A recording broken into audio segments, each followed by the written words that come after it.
आत्मनिर्भर भारत अभियान को मंत्री विश्वेंद्र सिंह का समर्थन। लेकिन जो मेरी राय है वो मैंने व्यक्त कर दी, इसमें दिक्कत क्या है? अगर वो कह रहे हैं प्रधानमंत्री, लेकिन देखना ये है कि कितना सेल्फ रिलायंस बना सकते हैं। विश्वेंद्र सिंह का ट्वीट आत्मनिर्भर अभियान का विरोध समझ के परे।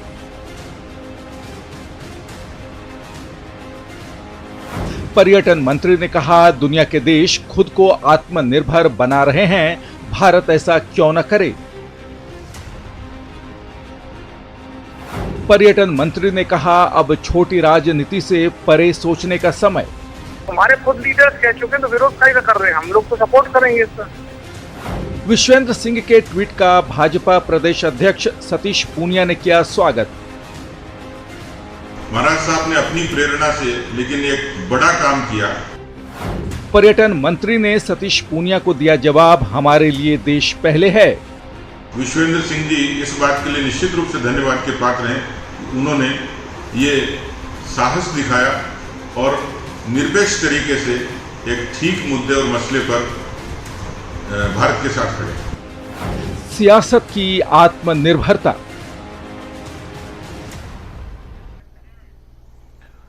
नमस्कार, बहुत स्वागत है आपका। प्राइम डिबेट देख रहे हैं आप, आपके साथ में जेपी शर्मा।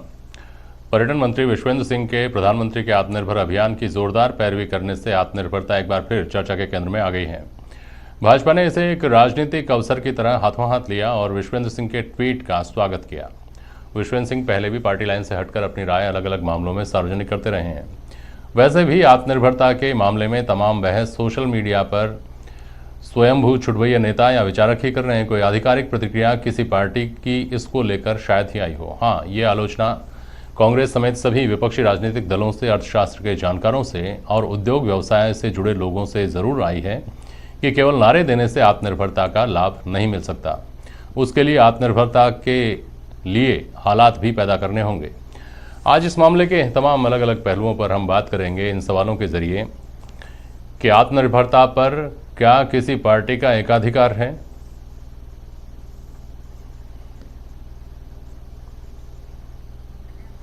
आत्मनिर्भरता केवल नारा है या जमीन पर उतरने वाला विचार भी हो सकता है।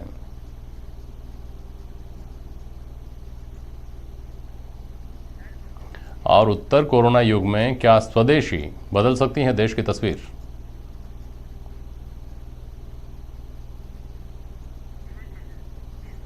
हमारे साथ प्राइम डिबेट में आज डॉक्टर राजेश कोठारी जी हैं, अर्थशास्त्री हैं आप, विनीता बड़ाया जी हैं, आप भी आर्थिक मामलों की जानकार हैं, और श्याम सुंदर शर्मा हैं, वरिष्ठ पत्रकार हमारे साथ। बहुत स्वागत है आप सभी का। श्याम सुंदर शर्मा, पहले आपके पास आ रहा हूं।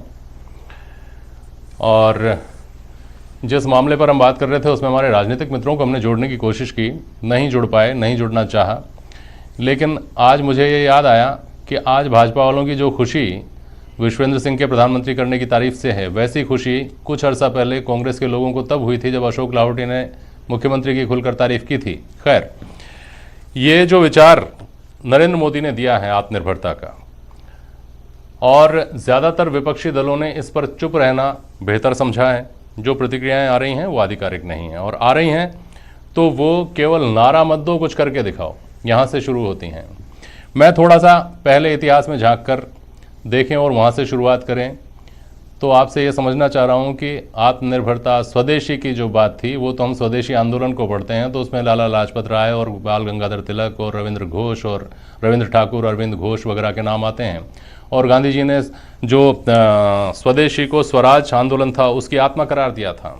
वहाँ से बहुत सारे ऐसे नेता जो बहुत प्रभाव रखते थे, जिनकी बहुत बड़ी फॉलोइंग थी, उन लोगों ने स्वदेशी का की अलग जगाते रहे। अब ये भाजपा का कॉपीराइट कैसे हो गया स्वदेशी पर कि इस पर अगर कोई कांग्रेसी अगर अपनी राय व्यक्त कर दे, सकारात्मक राय व्यक्त कर दे, तो भाजपा की बातें खिल गई।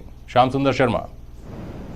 देखिए जेपी शर्मा जी, क्योंकि आप देखें कि विश्वेंद्र सिंह का इतिहास देखें तो मूल रूप से वो कांग्रेस के तो नहीं है, वो जनता दल से आए थे। 1979 में पहली बार जनता दल से 9वीं लोकसभा के सदस्य बने थे। उसके बाद वो 99 और 2004 में कांग्रेस से 13 और 14 लोकसभा के सदस्य बने और एमएलए और अब कैबिनेट मिनिस्टर हैं। अब क्योंकि उन्होंने सहजता के भाव से उन्होंने सीधे तौर पर कह दिया कि आत्मनिर्भर भारत बनता है तो हर व्यक्ति को भारत अगर आत्मनिर्भर बनता है तो सबको लगता है कि मेरा देश अगर आत्मनिर्भर होगा तो हम सब आत्मनिर्भर हो पाएंगे। तो ये नारा तो अच्छा है, लेकिन धरातल पे कैसे उतरे? निश्चित रूप से कहा जा सकता है कि कह देने से नहीं उतरेगा केवल, क्योंकि आज जो परिस्थिति कोरोना के माध्यम से बनी है, जो आज हम जो आने वाले समय में जो संकट देख रहे हैं देश के ऊपर, और हमारा जो जीडीपी कितना कम हो जाए, 1% रह जाएगा, तो हम कैसे कहेंगे कि आने वाला समय हम किस प्रकार। लेकिन ये बात सही है कि कुछ चीजें प्रधानमंत्री जी ने इस देश को भविष्य दिखाने के लिए बताई है, अगर वो धरातल पर सही तरीके से उतर जाती है तो निश्चित रूप से हम वापस से खड़े हो पाएंगे। लेकिन आप पुरानी बातों को फिर याद कीजिएगा, अटल बिहारी और आडवाणी की ये बीजेपी नहीं रही, क्योंकि अब बदलाव आया था। पहले हमने एफडीआई में पूरे तरह से विदेशियों को आमंत्रित किया था और हम कह रहे थे कि हम जितने ज्यादा से ज्यादा निवेश लाएंगे विदेश का तो हम बहुत करेंगे। अब हम ये कह रहे हैं कि हम अपने स्वदेशी जो भी उत्पादकता को बढ़ाएंगे और उसको ग्लोबल तक ले जाएंगे। एक जो चीजें हम कह रहे हैं, और इसमें बीजेपी के जितने नेता है कि हनुमान बेनीवाल हैं, सतीश पूनिया हैं, जो कि खुद इन्हीं की जाति स्वजाति से हैं, प्रदेश अध्यक्ष है बीजेपी के, और वो राष्ट्रीय लोकतांत्रिक पार्टी के प्रमुख हैं। उन्होंने इनकी बढ़ाई की है, तो इन्होंने कहा है कि मैं पहली बार नहीं कर रहा हूँ। जब वल्लभ भाई पटेल ने हमको कहा पुकारा था तो मेरे पूर्वजों ने हमारी भरतपुर विरासत को अखंड भारत के लिए समर्पित कर दिया था। इन्होंने पुरानी बातें याद दिला दी। उन्होंने कहा कि हम भारत के प्रति आज समर्पित नहीं है, हमारे पूर्वज जब समर्पित थे तो आज हम अगर कह देते हैं तो उसमें कोई बुराई नहीं है। तो इसलिए ये कह देने में देवनानी ने भी इनकी वो की है कि भाई ठीक है, तो अगर राजनीतिक परिप्रेक्ष्य में फायदा लेने के लिए, क्योंकि कैबिनेट मंत्री हैं और मुख्यमंत्री अशोक गहलोत ने शुरुआत में तो प्रधानमंत्री के इस अभियान की प्रशंसा की थी, लेकिन जब उन्होंने देखा कि भूमिहीन किसानों के लिए कुछ दिया ही नहीं है, मजदूरों के लिए कुछ उसको दिया ही नहीं है। मजदूर अगर 10,000 रुपए महीने कमाता है और 2 महीने में उसको 20,000 मिलने चाहिए, तो आज उसको दिया क्या जा रहा है? 1,500 रुपए। तो उस 1,500 रुपए में अपना परिवार पालेगा या खुद को पाल पाएगा? तो ये एक बहुत बड़ा प्रश्न चिन्ह सामने खड़ा हो गया है। ठीक है, इसको और समझने की कोशिश करते हैं। हमारे साथ जो अर्थशास्त्री जुड़े हैं उनसे। जी जी बिल्कुल ठीक है। ये बताइए डॉक्टर राजेश कोठारी कि आत्मनिर्भरता के नारे से कुछ नहीं होगा, आत्मनिर्भरता के लिए आपको करना भी होगा। तो आत्मनिर्भरता कह देने से कुछ नहीं होगा, वो कर देना, क्या क्या कर देना चाहिए था जिससे आत्मनिर्भरता का नारा है वो सार्थक हो सके? जेपी साहब, मैं अपनी बात शुरुआत करना चाहूंगा सर।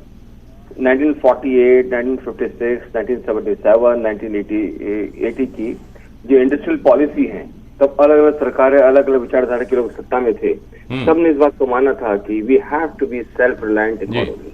ठीक है ना? यानी ये मूल विचार किसी का कॉपीराइट, पेटेंट, ट्रेडमार्क नहीं है सर। जब हम देश के सोचते हैं, वही देश सबसे आगे चलता है जिसकी जरूरत खुद अपने साधनों से पूरी होती है। वो देश जो दूसरों पर निर्भर रहता है वो कभी भी आत्मनिर्भर नहीं बन सकता। ठीक है सर? अब रही बात भारत जैसे देश की, इतने बड़े देश के अंदर मुझे लगता है कि आत्मनिर्भरता के जो संकल्प से बढ़कर और कोई संकल्प नहीं है, जब जिसके जरिए हम लोगों को गरीबी, बेरोजगारी और न काम धंधे की अवस्था से उसको उठाएं। सवाल ये दो चीज का है सर। जब हम आत्मनिर्भरता की बात कहते हैं तो हमें अपनी आवश्यकता को समझना पड़ेगा। एक है नीड, दूसरी है डिजायर। ठीक है सर? अगर मैं नीड पर कंसंट्रेट करता हूँ, मेरे ख्याल से इस देश में इतना कुछ है कि मुझे कहीं बाहर के साधनों पर निर्भर नहीं होना पड़ता। पर जब मेरी नीड डिजायर में बदल जाती है तो मेरे को फिर एक्स्ट्रा मोड के चक्कर में उलझ कर मैं अपनी अर्थव्यवस्था का नुकसान कर बैठता हूँ। मैं दूसरी बात आपसे कहना चाहता हूँ सर कि इस देश को संभालना होगा आपको। आज हम महसूस करने की कोशिश करते हैं सर कि इतने बड़े लोगों को क्या चाहिए? रोटी, कपड़ा और मकान। और वो ये कभी नहीं कहते कि मेरे को इटली का सूट चाहिए, वो कहते हैं तन ढकने कपड़ा मिल जाए। दैट मीन्स अभी भी हम बेसिक लेवल पर ही अटके हुए हैं, और बेसिक लेवल को पूरा करने के लिए, आधारभूत पूरा करने के लिए इस देश में अत्याधिक संसाधन भी है, तकनीक भी है, पर क्या कम है? सोच कम है हमारा। हम ये कहते हैं कि इम्पोर्ट करके सस्ता माल पहना जाए या देश के अंदर पैदा करके पहना जाए, ये एक विचार सवाल है। और जब आप आत्मनिर्भर बनना चाहते हैं, इसका मतलब बहुत क्लियर है सर। एक इशू क्या है कि आप अपने संसाधनों का उपयोग कर अपनी जरूरतों को पूरा करें, good idea. At the same time आप कहते हैं कि हम वर्ल्ड इकोनॉमी का हिस्सा हैं, हम ग्लोबल मार्केट का हिस्सा हैं, आप मेरे इंपोर्ट पर रिस्ट्रिक्शन नहीं लगा सकते, वो भी विचार है। आप लगाइए, इंपोर्ट ड्यूटी लगाइए, पूरे वर्ल्ड में से विरोध होने वाला है, क्योंकि जब आप वर्ल्ड को पूरी ग्लोबल इकोनॉमी मानते हैं, ग्लोबल विलेज मानते हैं, तो free movement of goods and services होता है। यहाँ पर कंपेरेटिव कॉस्ट जिसकी बेहतर होगी वो ही सर्वाइव करेगा। सो प्योर संकल्प ले लें हम लोग कि नहीं यार, हमें तो जो भाव मिले हमें पहनना है, उसके लिए मेरे पास परचेजिंग पावर नहीं है सर। देखिए, तो हम लोगों को मिक्स एंड मैच करना होगा।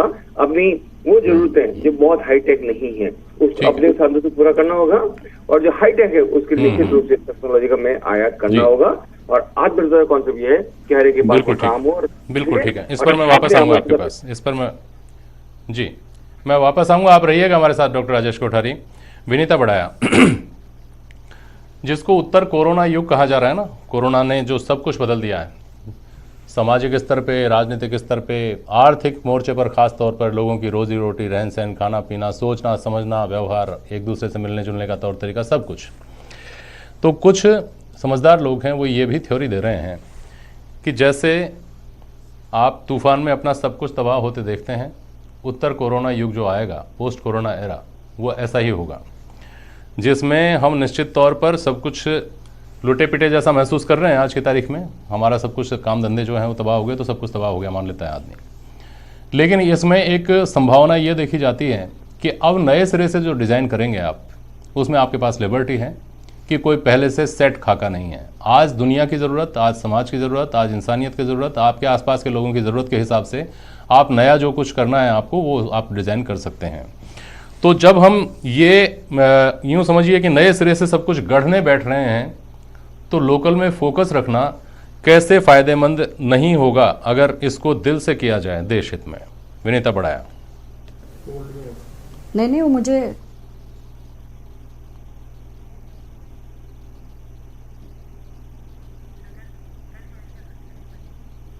विनीता बढ़ाया नहीं सुन पाई मुझे। राजेश कोठारी जी, आपने मेरा सवाल सुना है, मैं वापस आ गया आपके पास। तो ये ज़रा मुझे समझाइए कि जब हमारे पास एक मौका है, जो कहते हैं ना चुनौती अवसर लेकर के आती है, ये हमारे पास मौका है सब कुछ नए सिरे से तैयार करने का, तो हम जो नया सांचा तैयार करेंगे उसको हम क्यों नहीं ऐसा तैयार कर सकते कि लोगों का फोकस आ जाए इस बात के ऊपर कि मेरे आसपास जो हो रहा है, मेरे आसपास से ही मैं लूँ और अपने आसपास ही दूँ, मेरा पैसा यहीं का यहीं रहे, यहीं रोटेट होता रहे, लोगों के बीच जाता आता रहे। राजेश कोठारी। मैं आपको ये दो बात कहना चाहूंगा सर। ये जो पिछले 55 दिन की जो यात्रा हम लोगों ने तय करी है सर, है ना, ये यात्रा स्वेच्छा से नहीं थी, ये यात्रा मजबूरी में तय की गई है सर। ठीक है सर, यानी अगर मेरा कंजम्पशन पैटर्न सुधरा है, सिंपल हुआ है, ठीक है ना, मेरा काम बहुत कम कपड़ों में चल सकता है। सुनिए, तो ये जो सिचुएशन है सर, सिचुएशनल क्राइसिस है सर। ये मैं स्वेच्छा से कहूँ कि नहीं I can lead a simple life, तो इस विचारधारा को बल मिलेगा कि मैं आत्मनिर्भर बन सकता हूँ। मुझे मालूम है कि पिछले 55 दिन से हम लोग सिमट कर सुकड़ कर रह गए हैं सर। ठीक है सर, यानी कहने का तात्पर्य है कि अगर ये स्वैच्छिक होता तो मेरे ख्याल से देश बहुत पहले का आत्मनिर्भर हो सकता था, पर चूंकि स्वेच्छा नहीं है, ये मजबूर में हम सब लोग बहुत सिंपल कपड़ों में आ गए हैं, बहुत सिंपल खाने पे आ गए हैं। और ये कितने दिन चलेगा? ट्रस्ट मी, आप 6 महीने रुक जाइए सर, वापिस हम लोग उसी आपको वहां नजर आएंगे जहाँ 6 महीने पहले हम लोग हुआ करते थे। यानी वो शोर शराबा, वो इम्पोर्टेड गुड्स, वो लग्जरी, वो सब मिलेगा आपको। पर एट द सेम टाइम जो विवेकशील व्यक्ति है हाँ, तो वो निश्चित रूप से सोचेगा कि इतना साधारण लेकिन सकता हूँ मैं, क्यों ना मैं इस विचारधारा को आगे लेके जाऊं। अब सवाल उठता है कि कितने विवेकशील है और कितने विवेकशील होने का दावा करते हैं और कितने अविवेकशील है, ये एक कसौटी पर हमें समझना पड़ेगा सर। हेलो, बिल्कुल ठीक है। विनीता कोठारी वापस आऊंगा कोठारी जी आपके पास। विनीता बढ़ाया जी, जो आत्मनिर्भरता की बात जहाँ से छिड़ी वहाँ से और बहुत सारे तर्क आने लगे, बहुत सारे मीम्स आने लगे, जो ये कहते हैं कि स्कूलों की क्या ज़रूरत है, कॉलेजेस की क्या ज़रूरत है, गुरुकुल खोलो, पुष्पक विमान ढूंढ कर लाओ, क्या ज़रूरत है हवाई जहाज़ों की, मोबाइल क्यों, कबूतर है ना, संदेश तो कबूतर के ज़रिए भेजा जाना चाहिए, हमारी स्वदेशी तकनीक तो वो है। इन कुतर्कों के साथ क्या हम, इस अधूरे मन के साथ क्या हम स्वदेशी पर फोकस कर सकते हैं? और दूसरा मेरा सवाल ये है कि क्या विदेशी का बहिष्कार ही स्वदेशी अपनाना है? हम जहाँ ज़रूरत है वहाँ विदेशी चीज़ें, विदेश की तकनीकों पर बनी हुई चीज़ें भी इस्तेमाल करेंगे, और जहां हम ये कर सकते हैं कि विदेशी और स्वदेशी दोनों विकल्प हैं हमारे पास, तो हम स्वदेशी को प्रेफरेंस देंगे। ऐसा नहीं हो सकता है क्या विनीता बढ़ाया? इससे कितना बड़ा फर्क पड़ेगा?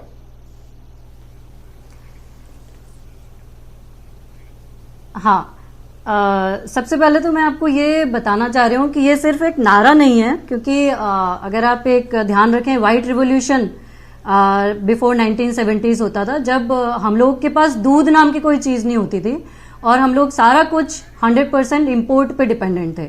आज की तारीख में we are the world's largest producer of dairy product. तो एक चीज़ तो बहुत क्लियर हो गई कि अगर हम कुछ सोचना चाहें तो हम वो कर सकते हैं। तो ये नारा नहीं है।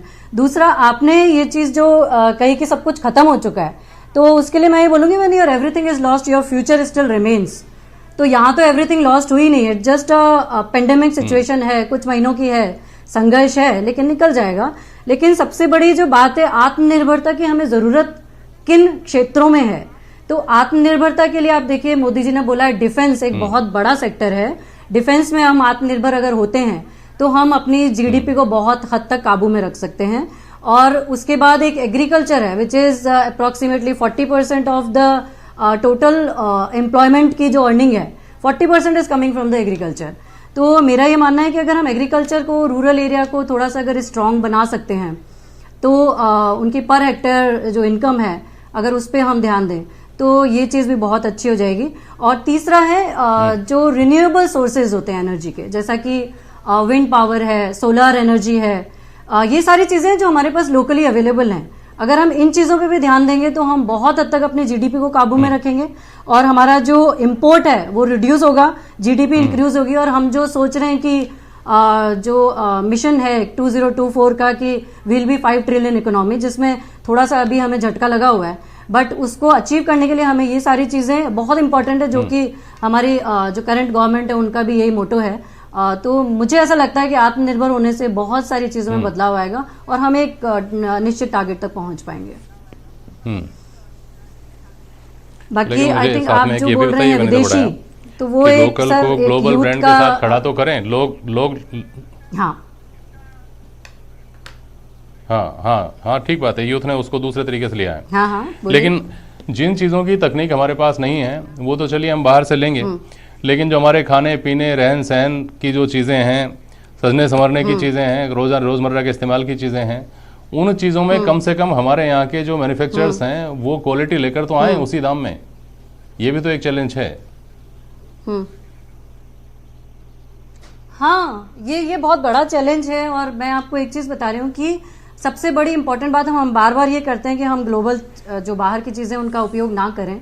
तो ये एक चाहत है, लेकिन ये एक ऐसी चाहत है जिसमें यूथ को हम ऑलरेडी हमारे साथ दे चुके हैं बाहर के आइटम। जी आपको रोकूंगा, विश्वेंद्र सिंह जी जुड़ गए बाहर नहीं निकला, राजस्थान सरकार के काबीना मंत्री जी।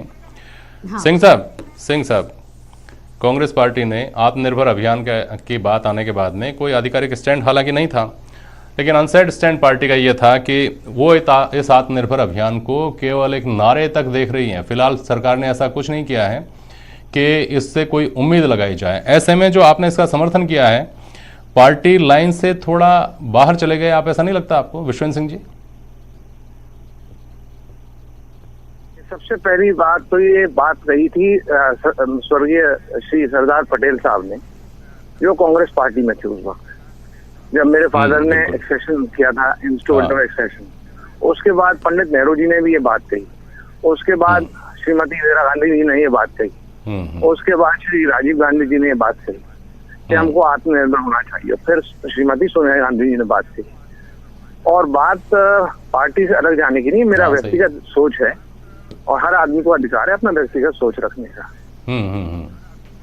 अगर आपके घर में लड़का बैठा है तो बिल्कुल सही बात है, लेकिन अभी जो माहौल बना हुआ है, अगर वो क्वालिफाइड है तो आप लड़के को अपने नौकर आत्मनिर्भर बनाइए उसको। हाँ, बिल्कुल सही है, इसकी पुरजोर पैरवी होनी चाहिए। लेकिन अभी जो आत्मनिर्भर अभियान की जिस दौर में जो बात आई है ना, जितने लोगों के आपने नाम लिए, वो बातें पीछे छूट गई। अभी तत्काल पिछले 15 दिन में, 10 दिन में, 7 दिन में कोई ऐसी प्रतिक्रिया कांग्रेस की तरफ से नहीं आई कि हम इसमें भाजपा का या नरेंद्र मोदी का जो आह्वान है उसमें उसके साथ खड़े हैं। बिल्कुल ऐसा होना चाहिए, देश को आत्मनिर्भरता की तरफ बढ़ना चाहिए, लोकल पर फोकस करना चाहिए। इसलिए ये सवाल पैदा हो गया विश्वनाथ सिंह जी कि आपने ही ये हिम्मत दिखाई कि आप ये बोल सकें, अपने दिल की बात कह सकें। अपने दिल की बात बोलने का हर एक आदमी को अधिकार है और हर पार्टी में अधिकार है। और अगर कोई दूसरी पार्टी वाला है उसकी आप रुकिए, आप अगर किसी दूसरी पार्टी वाले ने उसको अप्रिशिएट किया है, आप रहिएगा विश्वनाथ सिंह जी, मैं इस बात को एक सार्थक दिशा में लेकर जाना चाहता हूं। आप हमारे साथ रहिएगा। मैं सतीश पूनिया भी हैं। पूनिया जी सुन रहे हैं आप मुझे? जी बिल्कुल सुन रहा हूं।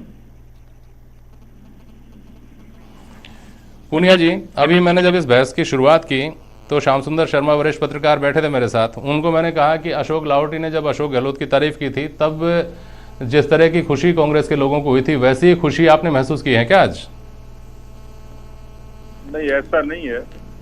ये इस समय ऐसी महामारी थी कि जिस समय देश को नेतृत्व के साथ खड़ा होना था, और जब दुनिया ने मान लिया कि मोदी जी ने इस महामारी से लड़ने में एक मजबूत नेतृत्व दिखाया है और एक बड़ी प्रतिबद्धता दिखाई है, तो मुझे लगता है कि इस जो आत्मनिर्भर भारत पैकेज है ये उस दिशा का एक बड़ा कदम था। और इसको बिना किसी पार्टी या सियासत के जिन लोगों ने तारीफ करी तो वो तो वास्तव में उनकी प्रशंसा भी होगी, लोग इसको सकारात्मक रूप से देखेंगे भी। ठीक है, समय मेरे पास इस बुलेटिन में कम है। मैं एक बात कहता हूं जिसमें आप दोनों की मैं टिप्पणी चाहूंगा, बहुत महत्वपूर्ण होगी आप दोनों की टिप्पणी। उन्हीं चीजों को जिन्हें हम बना रहे हैं उन्हें विदेश का आदमी भी बना रहा है, और कीमत वहां की या तो हमारे बराबर है या कम है और क्वालिटी उसकी अच्छी है। तो कोई हिंदुस्तान का आदमी स्वदेशी क्यों खरीदे, विदेशी क्यों ना खरीदे, इसका एक तरीका हो सकता है कि आप हिंदुस्तान की चीजों पर टैक्स कम कर दें। यहां पर विश्वनाथ जी की सरकार है, वहां पर सतीश पूनिया जी की पार्टी की सरकार है। आप उन पर अगर जीएसटी कम करते हैं, टैक्स कम करते हैं, तो 2 पैसे के फायदे के लिए हिंदुस्तान का आम आदमी हो सकता है कि स्वदेशी की तरफ बढ़े। तो कोई ना कोई तो ऐसा कॉन्क्रीट रास्ता भी अपनाना पड़ेगा। आप दोनों की एक एक करके टिप्पणी ले लेता हूं। पहले विश्वेंद्र सिंह जी। देखिए, मेरा आप जो फरमा रहे हैं बिल्कुल सही फरमा रहे हैं, और उसके लिए क्योंकि हमारा देश इतनी गरीबी से निकला है इसलिए इसमें समय लगेगा, लेकिन एक अच्छी पहल है और इसमें हम सबको साथ रहना चाहिए। और प्रधानमंत्री जी ने जो स्टेटमेंट दिया है और सीतारामन जी ने जो स्टेटमेंट दिया है, इसका पूरा व्यक्तिगत रूप से समर्थन करता हूं और उम्मीद करता हूं कि निश्चित रूप से हम लोग इसको अचीव कर पाएंगे अगर हम अपने दिल में ठान लें इस बात को। आप किसी स्टोर में चले जाइए, आपको बिल्कुल ठीक है विश्वनाथ सिंह, 10 चीजों में से 8 चीज चाइना की मिलेगी। क्यों खरीदें हम चाइना से? क्यों नहीं हम लोग अपनी चीज बना सकते? बिल्कुल सही है। और पूनिया साहब को बहुत बहुत धन्यवाद, इनका बड़ापन है जी। लीजिए सतीश जी, आपको भी विश्वनाथ जी धन्यवाद दे रहे हैं, आपने सुना होगा। लेकिन ये देश धन्यवाद दे और इस आत्मनिर्भरता के का जो नारा है, जो अपील है, इसको हाथों हाथ ले, गले से लगाए, अपने काम अपने रोजमर्रा में उतारे। इसके लिए जो मैंने सुझाव दिया है दारोमदार आपकी पार्टी के ऊपर है कि केवल भावनात्मक रूप से हम लोगों के व्यवहार को थोड़े दिन के लिए बदल सकते हैं। जमीनी स्तर पर कुछ फायदा उनको दिखेगा तो लोग स्वाभाविक रूप से उधर जाएंगे। सतीश पूनिया जी। जी, निश्चित तौर पर जो शब्द आत्मनिर्भर है वो अपने आप में इसकी व्याख्या कर देता है। ये जो चीजें, जो उत्सुकता, जो प्रश्न आपका है, वो मुझे लगता है कि उसका तत्काल तो नहीं, लेकिन आप इसको समाधान के तौर पर निश्चित रूप से बदलता हुआ देखेंगे। और ये भारत प्रूव करेगा, जिस देश में पीपी किट को लोग नाम से नहीं जानते थे, आज वो चाइना से के बराबर आके खड़ा हुआ प्रोडक्शन के मामले में। तो मुझे लगता है कि स्वदेशी का लोकल, वोकल और ग्लोबल, ये जो स्लोगन है प्रधानमंत्री जी का, ये वास्तविक रूप से जमीनी हकीकत है और निश्चित रूप से भारत में वो ताकत है जो कर पाएगा। बाकी जो टैक्स रिफॉर्म्स हैं उसका रेमेडी क्या हो, तरीका क्या हो, ये निश्चित रूप से मुझे लगता है कि आने वाले समय में ठीक तरीके से ये स्ट्रक्चर भी दोबारा से बदलेगा। ठीक है सर, बहुत शुक्रिया आपका सतीश जी, बहुत शुक्रिया विश्वेंद्र सिंह जी आपका, और हमारे मेहमान जो प्राइम डिबेट में हमारे साथ जुड़े उन सभी का भी बहुत बहुत शुक्रिया। कुछ और नहीं तो कम से कम ख्वाब शहर देखा तो है, अब तक जिधर देखा नहीं था अब उधर देखा तो है। आज के लिए प्राइम डिबेट में इतना ही। नमस्कार।